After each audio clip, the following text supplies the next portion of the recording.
नमस्कार दोस्तों, मेरा नाम है कौशल कामरा और आज मैं आपके लिए लेकर के आया हूं गुरुग्राम के कॉल सेंटर का किस्सा, जिसे सुनने के बाद आप भी शायद शक में पड़ जाएंगे कि जिससे आप बात कर रहे हैं वो आपका दोस्त है, आपका फ्लैटमेट है, आपका ऑफिस मेट है या सचमुच में कोई जिंदा इंसान है या मुर्दा है।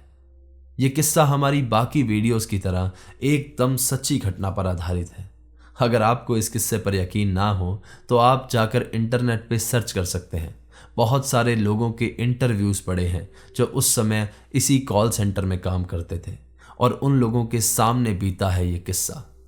कहानी की शुरुआत करने से पहले एक छोटी सी रीत है, वो पूरी कर लेते हैं कि अगर आप लोग इस चैनल पे नए हैं तो इसे सब्सक्राइब कर लीजिए, वहाँ पर जाइए, बेल आइकन को प्रेस कर दीजिए और गॉड्स एंड घोस्ट की फैमिली से जुड़ जाइए, ताकि आगे आने वाले समय में मैं जो रियल इंसिडेंट्स पे कहानियाँ लेकर के आऊँगा वो सबसे पहले आप तक पहुँचती रहें। अगर आपके पास भी ऐसी सत्य घटना पर आधारित कोई किस्सा है तो हमारे साथ शेयर कर सकते हैं आप नीचे दिए गए जीमेल एड्रेस पे और इंस्टाग्राम आईडी पे। तो चलिए दोस्तों, बढ़ते हैं एक दिल दहला देने वाली कहानी की ओर।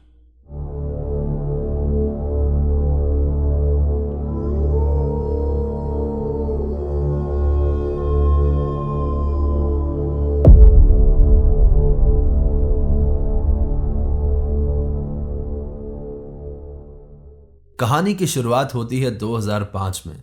लड़की का नाम है रोजी और कॉल सेंटर है सैफरॉन कॉल सेंटर। 2005 रोजी सैफरॉन कॉल सेंटर ज्वाइन करती है और ज्वाइन करने के कुछ ही दिनों में वो सबकी बहुत ज़्यादा अच्छी दोस्त बन जाती है। लोगों की नज़रों में वो तब आती है जब अपने पहले ही महीने में रोजी star performer of the month का अवार्ड जीतती है और वहाँ की स्टार एम्प्लॉय बन जाती है। सब लोग उससे बहुत ज़्यादा इम्प्रेस थे क्योंकि वो अपने काम में बहुत ज़्यादा एफिशिएंट थी। रोज़ी डेली टाइम से ऑफिस आती थी और अपने निर्धारित समय से अक्सर ज़्यादा ही काम करती थी। उसे किसी से कोई शिकायत नहीं थी और वो सबकी दोस्त थी। वो कुछ लोग होते हैं ना, जो सबके दोस्त होते हैं, जिन्हें किसी से कोई गिला शिकवा नहीं होता और किसी को जिनसे कोई प्रॉब्लम नहीं होती। रोज़ी एक ऐसी ही पर्सनैलिटी थी। वो सबकी हेल्प करती और सबसे बहुत अच्छे से रहती थी। सुबह ऑफिस की कैब से ही वो ऑफिस आती थी और शाम को उसी कैब से वो अपने घर लौट जाती थी। रोजी की जॉब बहुत अच्छी चल रही थी और वो लगभग हर महीने में star performer of the month का अवार्ड जीतती थी। ऐसे करते करते उसे इस कॉल सेंटर में 8 महीने हो चुके थे। ये एक इनबाउंड कॉल सेंटर था। यहाँ पर कस्टमर कॉल किया करते थे अपनी प्रॉब्लम्स को लेकर और इन लोगों का काम था सबकी प्रॉब्लम को सॉल्व करना। इसी बीच 2 लड़कियां रोजी की बहुत ज़्यादा अच्छी दोस्त बन जाती हैं। वो बहुत क्लोज आ जाती हैं, ऑफिस में हमेशा साथ रहती और हंसती खेलती रहती थी। वो लोग हमेशा लंच भी साथ में किया करते थे। ऐसे ही एक दिन रोजी अपना काम निपटा करके घर जाने वाली थी और इतने में ही उसके सिस्टम पर एक कॉल आता है। रोजी बहुत ज़्यादा एफिशिएंट थी अपने काम में और किसी को शिकायत का मौका नहीं देती थी, तो वो कॉल उठा लेती है। अब बाकी जो लड़कियां थी जो उसी की कैब में घर जाती थी, कॉल सेंटर्स में ऐसा होता है कि एक एरिया की जितनी भी लड़कियां होती हैं, 4 या 5 जितनी कैब में पूरी आ सकती हैं, उन लोगों के लिए एक कैब अलाइंड होती है और वो सब लोग साथ में निकलते हैं। तो वो जो लड़कियां थी वो रोजी का वेट कर रही थी, लेकिन रोजी ने वो कॉल उठाना सही समझा और क्योंकि अक्सर कस्टमर्स के कॉल 2 या 3 मिनट में ख़त्म हो जाते हैं तो रोजी बात करने लगी। लेकिन ये कॉल नॉर्मल टाइम लिमिट से ज़्यादा टाइम ले रही थी। रोजी को बात करते करते 10 से 15 मिनट हो गए थे। सारी लड़कियां रोजी की तरफ देख रही थी क्योंकि वो रोजी का वेट कर रही थी कि कब रोजी फ्री हो और वो कैब से अपने घर की तरफ जाए। दूसरी बात यह भी थी कि रोजी हमेशा 2 से 3 मिनट में किसी भी कस्टमर को सॉल्यूशन दे देती थी। आज उसे बात करते को 10 से 15 मिनट हो गए थे, तो सब हैरान थे कि ऐसी क्या कॉल आ गई है कि रोजी को इतना समय लग गया है बात करते हुए। वो बात करने लगी और बात करते करते 20-25 मिनट हो गए। अब कॉल पे बात करते करते रोजी के एक्सप्रेशन चेंज होने लगे थे। वो बहुत ज़्यादा परेशान होने लगी थी। कभी वो अपनी आंखें बड़ी कर लेती, कभी वो अपना सिर चकराने लगती, कभी वो अपना सिर डेस्क पे रख लेती। दूर खड़ी लड़कियां उसे इशारा करके पूछ रही थी कि हम कुछ हेल्प करें, क्या प्रॉब्लम है, इतनी लंबी कॉल कैसे चल रही है। लेकिन रोजी का ध्यान सिर्फ अपनी कॉल पे था और वो क्लाइंट से बात की जा रही थी। उस क्लाइंट से बात करते करते 1-2 बार बीच में रोजी रो भी पड़ी थी। ये कॉल चलते चलते अब लंबी होती जा रही थी और कॉल कटते कटते इस कॉल का ड्यूरेशन था 1 घंटा और 1 मिनट। जैसे ही कॉल कटती है सब लोग रोजी के पास आते हैं और पूछते हैं कि क्या हुआ, ऐसा कौन सा क्लाइंट था जो इतने लंबे समय तक कॉल चली। रोजी इस बात को इग्नोर करती है और कोई भी ठीक ठाक सा जवाब नहीं देती है और कहती है कि नहीं, कुछ नहीं, कोई ऐसा क्लाइंट था, परेशान कर रहा था, और उस बात को वही रफा दफा कर देती है। सब लोग कैब में बैठते हैं और अपने अपने घर जाते हैं। अगले दिन सुबह सुबह सब लोग हैरान रह जाते हैं। उनकी स्टार परफॉर्मर, जिसने कभी कोई छुट्टी नहीं ली थी, रोजी, उस दिन ऑफिस नहीं आती बिना किसी नोटिस के। उसने किसी को इन्फॉर्म नहीं किया था कि वो आज ऑफिस नहीं आएगी। टीम लीडर भी बहुत ज़्यादा हैरान हो जाती है कि रोजी, जो कभी छुट्टी नहीं लेती थी, वो आज बिना बताए कैसे छुट्टी पर है। वो उसकी दो बेस्ट फ्रेंड्स जो थी उनसे पूछती है कि क्या तुम्हें कुछ पता है कि रोजी कहाँ पर है। उसकी बेस्ट फ्रेंड्स को कुछ भी नहीं पता था कि रोजी क्यों नहीं आई है। टीम लीडर रोजी के नंबर पे कॉल भी करती है, लेकिन कॉल पे कोई भी रेस्पॉन्स नहीं आता। ये बात आई गई हो जाती है। अगले दिन की शिफ्ट में रोजी फिर से जॉब पे नहीं आई थी। टीम लीडर बहुत ज़्यादा हैरान हो जाती है और पता करने की कोशिश करती है, कॉल्स करती है कि रोजी क्यों नहीं आ रही। ऐसे करते करते 3-4 दिन बीत जाते हैं। सब लोगों को पता था कि लास्ट कॉल जो रोजी ने ली है उसमें रोजी बहुत ज़्यादा परेशान हो गई थी। Team leader out of concern उसकी कॉल रिकॉर्डिंग्स चेक करती है और देखती है कि ऐसी क्या बात हुई थी उस कॉल पे। लेकिन जब सच सामने निकल कर आता है तो पूरे कॉल सेंटर के लोग हैरान हो जाते हैं। जब उसकी रिकॉर्डिंग चलाई जाती है तो 1 घंटा पूरा का पूरा फ्लैट रिकॉर्डिंग थी। ना ही उसमें रोजी की आवाज़ थी और ना ही सामने वाले कस्टमर की आवाज़ थी। उसके जस्ट बगल में जो लड़का बैठा था वो बताता है कि उसने हेडफोन्स में आवाज़ तो सुनी थी, मतलब डेफिनेटली कोई सामने से बोल तो रहा था, लेकिन रोजी इतना धीरे बात करती थी, उसकी ये क्वालिटी थी कि साथ वाले इंसान को पता ही नहीं लगता था वो क्या बात कर रही है। लेकिन ये बात तो पुख्ता सबूत था कि वहां पर कोई ना कोई कॉल तो आया था और सामने से कोई कस्टमर बात कर रहा था। ऊपर हेड ऑफिस तक बात जाती है और वहां से एक इंजीनियर बुलाया जाता है रिकॉर्डिंग चेक करने के लिए। स्टिल वो रिकॉर्डिंग देखता है और वो पूरी की पूरी रिकॉर्डिंग फ्लैट थी, यानी उस कॉल में कोई भी बात नहीं कर रहा था। वो इंजीनियर इस बात का दावा करता है कि ना तो इस तरफ से कोई कुछ बोल रहा था और ना ही सामने की तरफ से कोई कुछ बोल रहा था। सब लोग हैरान हो जाते हैं कि रोजी जो 1 घंटे तक बात करती रही, ऐसे अजीब से एक्सप्रेशन दे रही थी, रोने लगी थी, परेशान हो गई थी, और इस कॉल पे कोई भी बात नहीं हो रही थी। ये किस तरह का मजाक था। रोजी 4 दिन से ऑफिस नहीं आई थी और कुछ दिन बाद out of concern team leader जो ट्रेवल डेस्क है, यानी जिस कैब से रोजी आती थी, उन लोगों के पास जाती है और उनके एड्रेस पे रीच आउट करती है। रोजी ने वहां पर जो एड्रेस लिखा रखा था, उनके ऑफिस से 2 लोग वहां पर पहुंचते हैं और जाकर लैंडलॉर्ड से कहते हैं कि यहाँ पर एक लड़की रहती है और वो हमारे कॉल सेंटर में काम करती है और कुछ दिन से वो आ नहीं रही है। लैंडलॉर्ड इस बात से एकदम मुकर जाते हैं। वो कहते हैं कि यहाँ पर हमारे कभी कोई लड़की रही ही नहीं है, आप किस लड़की की बात कर रहे हैं। लेकिन कैब वाला कहता है कि मेरे सामने डेली रोजी मैम ये गेट खोलती थी और अंदर जाती थी।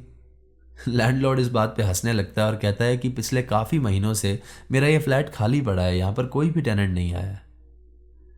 एक पॉसिबिलिटी ये थी कि बहुत लोग अपनी प्राइवेसी छुपाने के लिए एड्रेस कोई और दे देते हैं और शायद कहीं और रहते हैं आसपास में, तो वो कैब वाले को दिखाने के लिए शायद ये गेट खोलती होगी और किसी और गेट में चली जाती होगी, यानी किसी और घर में चली जाती होगी, ऐसा उनका मानना था। उसके जो प्रॉपर घर का एड्रेस था उसके बारे में पता लगाना शुरू किया गया।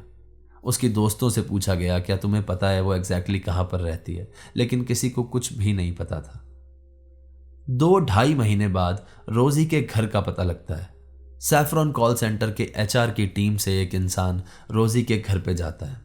वहां पर जाके सबसे पहले वो तारीफ करते हैं कि आपकी बेटी बहुत ज़्यादा अच्छा काम करती है, she was the star employee, वो अपने काम में बहुत अच्छी थी, एम्प्लॉय ऑफ द मंथ आती थी।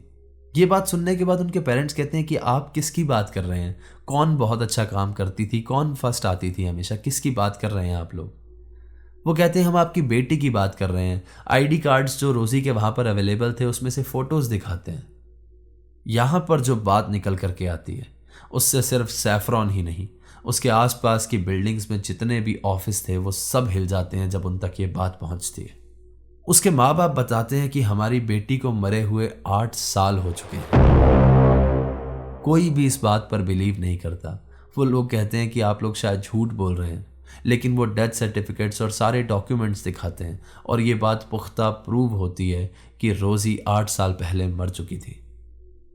वो इंसान जाकर के ये बात ऑफिस में बताता है। वो लोग एक हायर कमांड से कॉल करते हैं उनके माँ बाप के पास और ये बात क्लियर होती है कि सचमुच में रोजी को मरे 8 साल हो चुके हैं। पूरा का पूरा कॉल सेंटर हिल जाता है। उसके जितने भी आसपास के लोग थे जो उनके साथ बैठते थे, जो उसके साथ काम करते थे, सबके मन में एक डर बैठ जाता है। उसकी जो 2 बेस्ट फ्रेंड्स थी उसमें से एक को हार्ट अटैक आ जाता है और वो वहीं मर जाती है, और दूसरी साइकेट्रिस्ट के पास विजिट करने लगती है, दिमागी तौर पे पागल हो जाती है। फिर एक बात और सामने निकल के आती है। एचआर टीम जिस अकाउंट में पैसा डाला करती थी रोजी को, उस अकाउंट से पहले महीने से ही कोई भी अमाउंट विड्रॉ नहीं हुआ था, यानी कोई भी पैसा नहीं निकाला जा रहा था। तो फिर ये कौन लड़की थी जो काम कर रही थी और सुनने में आया कि 8 साल पहले मर चुकी है? ये चीजें होने के बाद पूरे के पूरे सैफरॉन कॉल सेंटर में डर बैठ गया। बहुत सारे लोगों ने अपनी जॉब छोड़ दी, बहुत सारे सिक्योरिटी चीज़ें भी वहाँ पे अप्लाई की गई, यानी मैनेजमेंट ने कहा कि अकेले कोई भी वॉशरूम नहीं जाएगा, एटलीस्ट 2 या 3 के ग्रुप में वॉशरूम जाओगे, और बहुत सारे लोगों को छुट्टी दे दी गई जो बहुत डरे हुए थे। बहुत सारी चीज़ें की गई इस कॉल सेंटर को बचाने के लिए, लेकिन वहाँ के लोग जॉब छोड़ते जा रहे थे क्योंकि उनके मन में एक डर बैठ गया था। सिर्फ वही नहीं, आसपास की बिल्डिंग्स में भी जो कंपनीज थी वहां पर भी कुछ लोगों ने डर से अपनी जॉब छोड़ दी थी। ये चीज आपको पुलिस की एफआईआर रिपोर्ट्स में कहीं भी नहीं मिलेगी, क्योंकि इस बात की क्या एफआईआर करवाते कि कोई मरा हुआ इंसान हमारे यहाँ जॉब कर रहा था और फिर वो छोड़ गया। कुछ समय बाद ये बात सामने आती है कि ये कॉल सेंटर जिस बिल्डिंग पर बना था वहां पर एक 100 साल पुराना कब्रिस्तान था। बहुत सारी चीज़ें आज से पहले भी वहाँ पर हुई थी, जैसे कि गार्ड एक बार नीचे सो रहा था बेसमेंट में, वो सामने की कुर्सी पे पाँव रख कर के सो रहा था, और 2-3 बार उसको ऐसा महसूस हुआ कि उसकी लात किसी ने खींची है, और चौथी बार उसकी टांग किसी ने खींच करके उसे नीचे गिरा दिया। एक बार एक लड़का वॉशरूम में था और उसे बाहर से एक लड़की के चिल्लाने की आवाज़ आई। जब वो बाहर भाग कर पहुंचा तो देखता है कि उसकी दोस्त भी वॉशरूम से बाहर भाग करके आ रही है और उसे भी एक लड़की की चिल्लाने की आवाज़ आई थी। एक बार उस कॉल सेंटर की लिफ्ट बंद हो गई थी और अचानक से ही तुरंत वापस चालू हो गई थी। बहुत सारे इंसिडेंट्स हुए थे वहां पर जिससे लगता था कि वो जगह हॉन्टेड है। हालांकि यह पहला ऐसा किस्सा था जो इतने बड़े लेवल पर सामने आया था। उस कॉल सेंटर से धीरे धीरे करके सब ने जॉब छोड़ दी थी क्योंकि सब लोग बहुत ज़्यादा डर गए थे। आज भी वो बिल्डिंग वहीं गुरुग्राम में है और लोग उसके आसपास से गुजरने से भी डरते हैं। तो ये थी आज की कहानी दोस्तों। कैसी लगी आपको ये कहानी मुझे कमेंट के ज़रिए ज़रूर बताइएगा, और इंटरनेट पर जाके सर्च कीजिएगा, बहुत सारे लोगों के इंटरव्यूज़ आपको मिलेंगे जो उस समय मौजूद थे उस कॉल सेंटर में जब ये घटना हुई वहाँ पर। अगर आपको कहानी पसंद आई हो तो इसे लाइक कर दीजिए, शेयर कर दीजिएगा अपने दोस्तों के साथ, और कमेंट करके ज़रूर बताइएगा आपको कैसी लगी। अगर आप इस चैनल पर नए हैं और पहली बार मुझसे कहानी सुन रहे हैं तो चैनल को सब्सक्राइब कर लीजिए, और वहाँ पर एक बेल आइकन दिखेगा उसे भी प्रेस कर दीजिएगा, ताकि आगे आने वाले समय में मैं जो रियल इंसिडेंट्स पे कहानियाँ लेकर के आऊँगा वो सबसे पहले आप तक पहुँचती रहें। सब्सक्राइब कर लीजिए और जुड़ जाइए हमारी गॉड्स एंड घोस्ट की फैमिली के साथ। अभी तक जो आपने सपोर्ट दिखाया उसके लिए बहुत बहुत शुक्रगुजार हूँ मैं आप सबका। तो चलिए दोस्तों, मिलते हैं अगली बार ऐसी ही किसी सच्ची घटना के साथ और एक दिल दहला देने वाली कहानी के साथ। तब तक के लिए अपना ख्याल रखिए, खुश रहिए। सायोनारा, हर हर महादेव।